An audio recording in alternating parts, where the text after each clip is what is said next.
20 September tahun 1187, setelah 88 tahun dikuasai serdadu Perang Salib, kota Yerusalem, Palestina, akhirnya kembali jatuh ke pangkuan umat Islam. Tepat pada 2 Oktober 1187, atau setelah 3 bulan berupaya dalam pertempuran Hattin, pasukan tentara Islam yang dipimpin Salahuddin Al-Ayyubi berhasil menaklukkan dan membebaskan kota suci itu dari kezaliman dan kebiadaban. Siapakah sebenarnya Salahuddin Al-Ayyubi ini? Mari kita mengenal lebih dekat.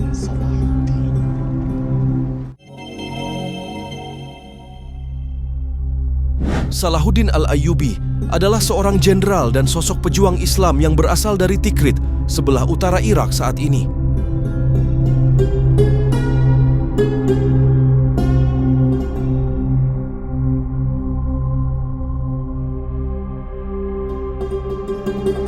Orang-orang Eropa mengenalnya sebagai Saladin, seorang jenderal hebat yang gagah berani memerangi tentara salib.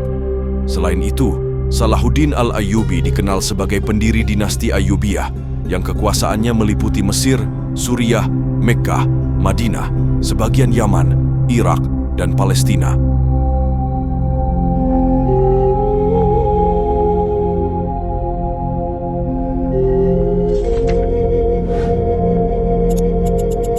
Awal, Salahuddin Al-Ayyubi lahir di Benteng Tikrit, Irak, pada tahun 532 Hijriah ketika ayahnya, Najmuddin Ayyub, menjadi penguasa Seljuk di Tikrit di bawah Imaduddin Zanki, gubernur Seljuk untuk kota Mosul di Irak.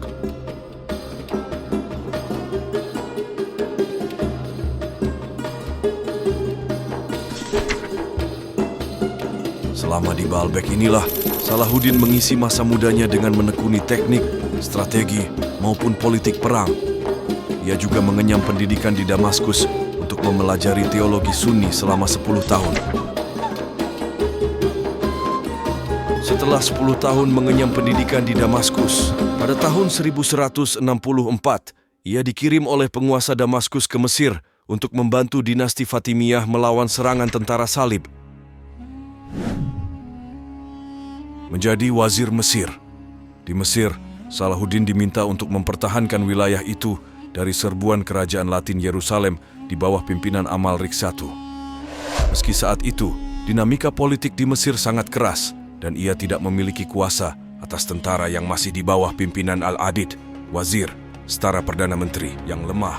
Salahuddin dan pamannya, Shirkuh, mampu mempertahankan Mesir.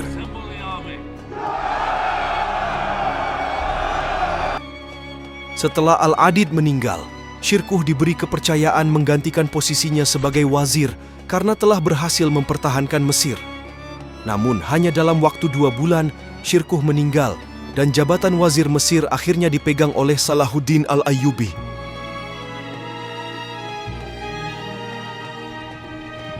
Begitu menjabat sebagai wazir Mesir, sebagai langkah awal, Salahuddin mulai merevitalisasi perekonomian dan mengorganisir ulang kekuatan militer.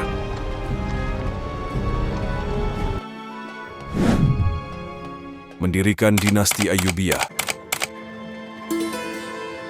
Sejak awal, Salahuddin Al-Ayyubi memiliki ambisi menggantikan Islam Syiah, dinasti Fatimiyah, di Mesir dengan Sunni dan memerangi orang-orang Franka dalam Perang Salib. Karena posisi dinasti Fatimiyah semakin lemah, Salahuddin pun mampu menggantikannya dengan dinasti Ayyubiyah yang didirikannya pada tahun 1171.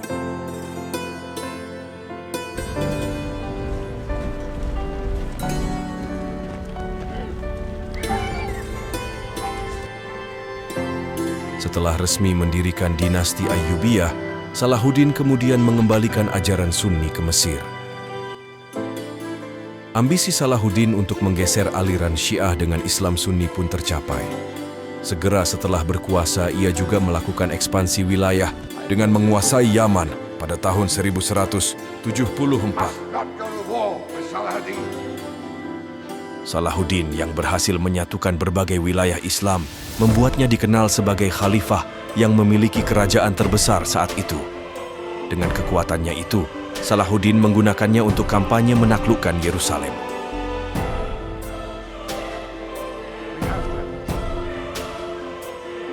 Ia mempromosikan pendirian banyak madrasah, tempat belajar Al-Quran di mana calon pemimpin agama dan politik Muslim dipersiapkan.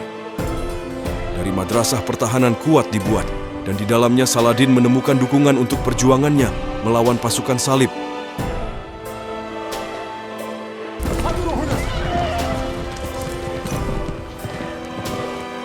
Konsekuensi tak terelakkan dari kebijakan persatuan dan semangat keagamaan ini adalah konfrontasi langsung melawan musuh besar agama Islam di Timur Tengah, negara-negara Kristen yang didirikan di Palestina dan Suriah.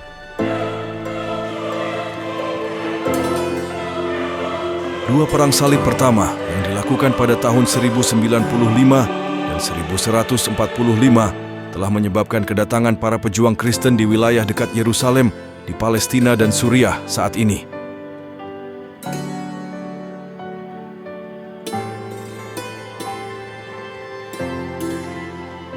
Mereka adalah perusahaan pemenang dan mengarah pada penaklukan Yerusalem dan serangkaian wilayah yang dibagi di antara para ksatria utama, membentuk domain feodal kecil.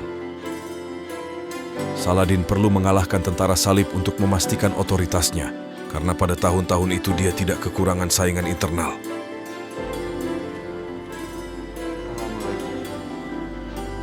Sebagaimana dibuktikan dengan beberapa upaya peracunan yang dideritanya dan dua serangan yang diorganisir terhadapnya oleh pembunuh, sebuah sekte Syiah yang dikenal Hasasin.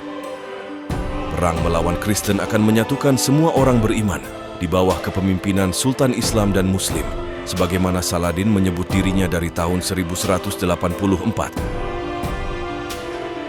Salahuddin tahu bagaimana menggunakan dengan sangat terampil perbedaan yang ada di antara negara-negara Kristen yang berbeda. Kerajaan Yerusalem, wilayah Tripoli, dan kerajaan Antioquia.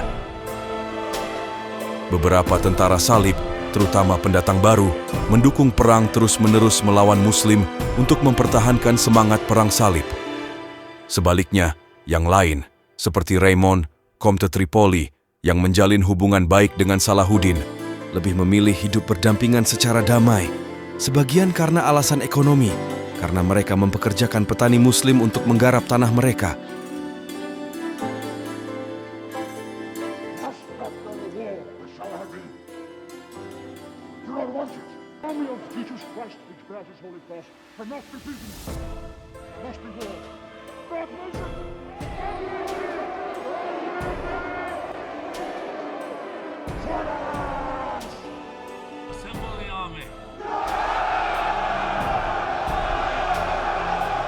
Kematian Raja Baldwin IV, si penderita kusta.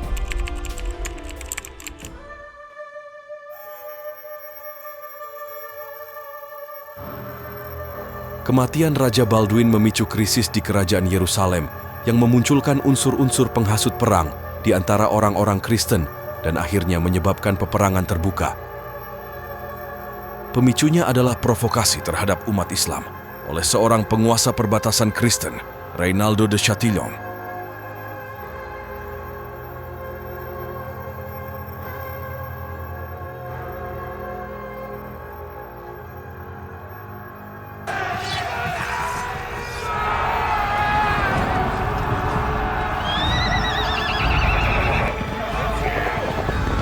Salahuddin menganggap gencatan senjata yang berlaku antara Kristen dan Muslim telah rusak sejak tahun sebelumnya dan mengumpulkan pasukannya sendiri dan sekutunya untuk menyerang kerajaan Yerusalem.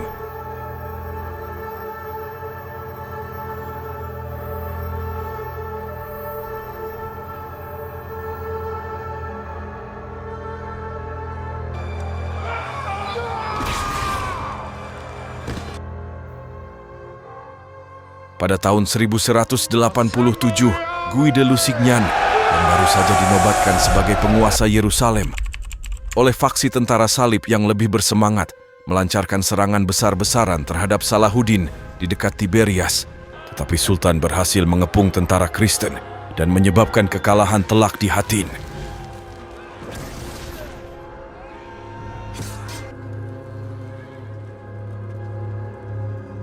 Pada tanggal 4 Juli 1187, Panglima perang yang menang mengizinkan Raymond melarikan diri dari Tripoli bersama anak buahnya tetapi meminta uang tebusan yang tinggi untuk ksatria tawanan lainnya, termasuk Guido. Salahuddin mengeksekusi Reynald de Chatillon, ditangkap dengan tangannya sendiri, seperti yang dia janjikan setelah penyerbuan tentara salib di Mekah.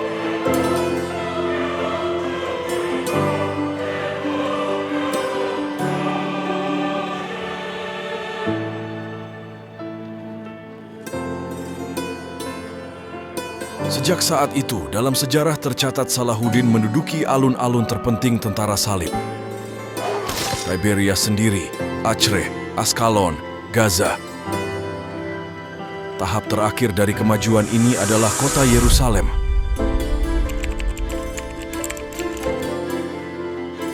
Setelah pengintaian singkat di sekitar kota, pasukan Salahuddin berhenti di depan Menara Daud dan gerbang Damaskus. Pemanahnya terus-menerus melempari benteng dengan panah.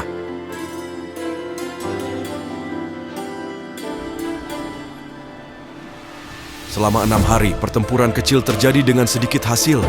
Pasukan Salahuddin menderita banyak korban setelah setiap serangan. Pada tanggal 26 September, Salahuddin memindahkan kampnya ke bagian kota yang berbeda, di Gunung Zaitun, di mana tidak ada gerbang utama tempat tentara salib dapat melakukan serangan balik.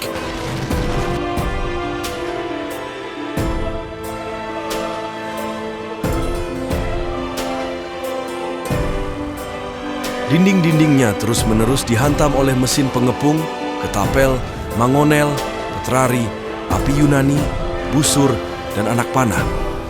Sebagian tembok ditambang dan runtuh pada 29 September.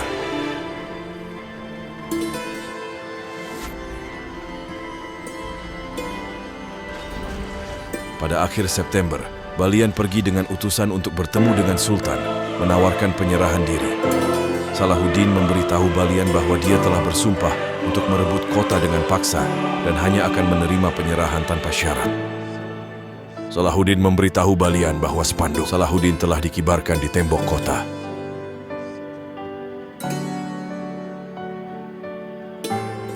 Balian mengancam bahwa para tentara yang tersisa akan menghancurkan tempat-tempat suci Muslim, membantai keluarga mereka sendiri dan 5.000 budak Muslim, dan membakar semua seisi kota.